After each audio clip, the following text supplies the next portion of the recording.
تو کیسے ساری چیز کو مینٹین کیا جا سکتا ہے؟ کم آمدنی میں گھر کے اخراجات کو کیسے مینٹین کیا جائے؟ دیکھیں سب سے جو اہم چیز ہے نا، جو چیز ہم نے چھوڑ دی ہے اپنی زندگیوں میں، وہ ایک سمپل لیونگ تھی، ایک سادہ زندگی گزارنی تھی. ہم نے شاید اس میں سے نکل کے ہم ایک بہت زیادہ ریٹ ریس کا حصہ بن رہے ہیں، اور بہت ساری چیزیں جو ہماری ضرورت نہیں ہوتی ہم اپنے بچوں کو، جیسے آپ نے شروع میں بات کی کہ ہم بہت ساری چیزیں اپنے کچن سے پہلے پرووائڈ کرتے تھے، لیکن اب بچوں کے لیے وہ انسٹنٹ فوڈ جو ہے وہ مارکیٹ سے لانا ضروری ہو گیا ہے، ان کو وہ چیزیں دلانی ضروری ہو گئی. تو یہ جو ہم نے اپنے اوپر ایکسٹرا برڈنز بنائے ہوئے ہیں نا، ان کو ذرا کم سے کم کرنے کی کوشش کریں، اور اپنے مین آف ارننگ جو ہیں، یہ نہیں ہو سکتا کہ جی آپ اپنا لیونگ سٹینڈرڈ نیچے کر دیں. ہاں یہ ہو سکتا ہے کہ آپ اپنے مین آف ارننگ جو ہے نا وہ بڑھائیں، اور اس کے لیے جو اس وقت اویلیبل ریسورسز ہیں، اس کے لیے ہمارے پاس جو اویلیبل اپرچونیٹیز ہیں اس کو ایکسپلور کریں. گھر کا ہر فرد جو ہے وہ کنٹریبیوٹ کرنے کی کوشش کرے. فیمیلز جو ہیں گھر کے اندر ہیں، جو میلز ہیں، وہ اپنے لیے سیکنڈ جو ہے وہ کام سٹارٹ کریں. ایون آپ جو ہے دیکھیں، آپ کیا سوچ سکتے ہیں، آپ امیزون کے اوپر ایک جو ہے وہ ایڈمنسٹریٹر رکھ کر کام کر خود بھی مینیج کر سکتے ہیں، آگے سے کروا بھی سکتے ہیں. صرف ایک آپ کو انیشیٹو لینے کی ضرورت ہے، اور ایک اپنے ٹارگٹ، اپنا گول بنانے کی ضرورت ہے. ایک اور چیز، اب ہم دیکھیں نا کہ اکثر تصویریں سوشل میڈیا پہ وائرل ہوتی ہیں، ہمارے آبادی کا سب سے بڑا حصہ اس وقت خواتین ہیں اور نوجوان خواتین ہیں.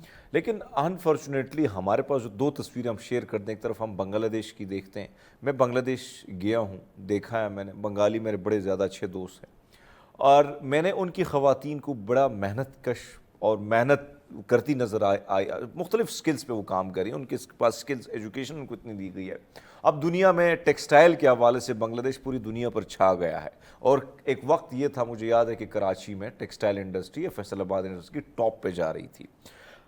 یہاں پہ بے نظیر انکم سپورٹ، دیگر چیزیں اس لائنوں میں تو خواتین نظر آتی ہیں، لیکن کام کاج کے حوالے سے جو ہے خواتین نظر نہیں. اب کتنا ضروری ہے جو آپ نے بات کی کہ بھئی آپ اپنے لیونگ سٹینڈرڈ کو تو کم نہیں کر سکتے، آپ اپنی کمائی کا ذریعہ بڑھا سکتے. خواتین سے کیا رول وہ کردار نبھایا جا سکتے ہیں، خواتین کیا رول نبھا سکتی ہے، اور مرد حضرات ان سے کیا کام ایسا لے سکتے ہیں کہ کم سے کم بہتری کی طرف ہو جائے؟ دیکھیں یہ جو ہم نے بڑی بیک گراؤنڈ کی بات کی نا کہ جی ہمارے یہاں بے نظیر انکم سپورٹ اور اس کی لائنز جو ہیں، تو ایک آپ نے مائنڈ سیٹ ڈیولپ کر دی نا اسٹیٹ نے آپ کا. بیسیکلی تو ڈائریکشن تو اسٹیٹ کی طرف سے آتی ہے، پالیسی اسٹیٹ کی طرف سے آتی ہے، دین اس کو جو ہے وہ عام لوگ فالو کرتے ہیں. وہاں پہ ڈائریکشن لگی کہ اچھا یار لائن میں لگ جاؤ، پیسے مل جائیں گے. اب وہ پیسے اماؤنٹ بھی بہت کم ہوتی ہے، اس سے گزارا بھی کوئی نہیں ہوتا، لیکن لوگ اس کے یوز ٹو ہو چکے ہیں.